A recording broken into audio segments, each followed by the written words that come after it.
ایک اور حدیث بہت پیاری ہے، میں آپ کو بتائے بغیر نہیں رہ سکتا۔ حضور اپنے حجرے سے برآمد ہوئے تو آپ نے دیکھا مسجد نبوی کے کونے میں صحابہ بیٹھے ہیں، قرآن کا مذاکرہ کر رہے ہیں۔ مذاکرہ ایک ہوتا ہے درس، ایک شخص بول رہا ہے دوسرے سن رہے ہیں، یہ نہیں، مذاکرہ آپس میں۔ حضور کے چہرے پر بشاشت کے آثار ظاہر ہوئے۔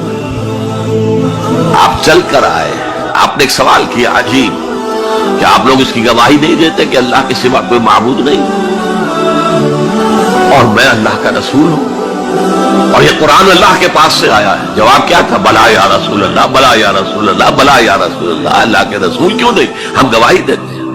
اب فرمایا جس کے لیے میں نے یہ حدیث سنائی، فاستبشروا، خوشیاں مناؤ، جیسے ہم نے دوسرا جو تھا سورہ یونس کی آیات، فبذالک فلیفرحوا، خوشیاں مناؤ، جشن مناؤ اس قرآن پر۔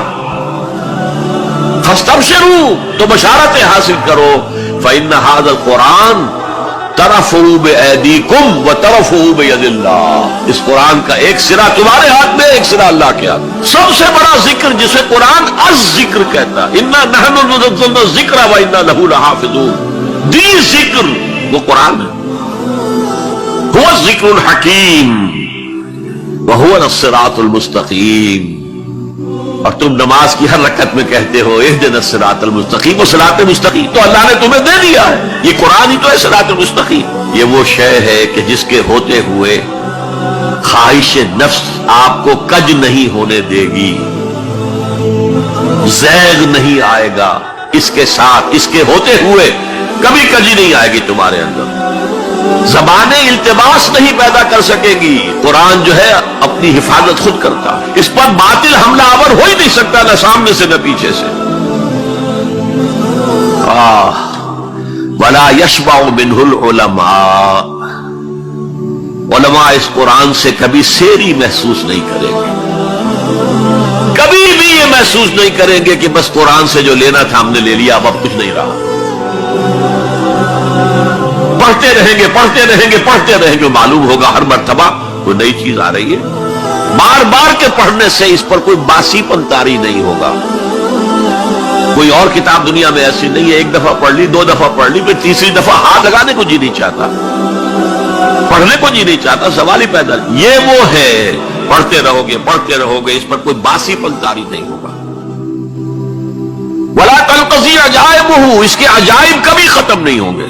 یہ وہ کتاب ہے جسے جیسے ہی جنوں نے سنا فوراً کہا ہم نے آج ایک بہت عمدہ کلام سنا ہے، کتاب سنی ہے، تو ہم تو ایمان لے آئے، ایک دفعہ سنا ہے،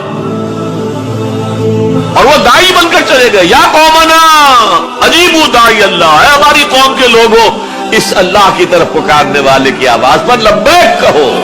اب چار جملے جو آئے ہیں وہ اس حدیث کے اندر جو اہم ترین چیز ہے وہ ہے من قال بہ صدق، جس نے کوئی بات اس قرآن کی بنیاد پر کہی اس نے سچ کہا، ومن عمل بہ اجر، جس نے اس پر عمل کیا اس کا اجر محفوظ، ومن حکم بہ عدل، اور جس نے اس کی بنیاد پر کوئی فیصلہ کیا اس نے عدل کیا، اور آخری جملہ کاش کہ اس کا مصداق اللہ مجھے بھی اور آپ کو بھی بنا دے، وَمَن دَعَا إِلَيْهِ هُدِيَ إِلَىٰ صِرَاطٍ مُسْتَقِيمٍ، جو اس قرآن کی طرف لوگوں کو بلائے گا، کسی اور کو ہدایت ہو نہ ہو، اس کی ہدایت ہو گئی۔ حضرت جبرائیل نے حضور سے کہا یا محمد صلی اللہ علیہ وسلم امتک بعدک، آپ کے بعد آپ کی امت کا کیا حال ہوگا، کون سہارا ہوگا؟ حضور نے فرمایا مل مخرج منہا یا جبرائیل، اے جبرائیل تو بھی بتاؤ اس مسئلے کا حل کیا ہے، نکلنے کا راستہ کون سا ہے؟ تب حضرت جبرائیل نے یہ ساری حدیث پڑھی، گویا کہ اس کے راوی اول حضرت جبرائیل ہے، راوی ثانی حضور ہے، راوی ثالث حضرت علی رضی اللہ عنہ۔ دین کی بات پھیلانا صدقہ جاریہ ہے، ثواب کی نیت سے ویڈیو کو شیئر ضرور کیجیے، جزاک اللہ۔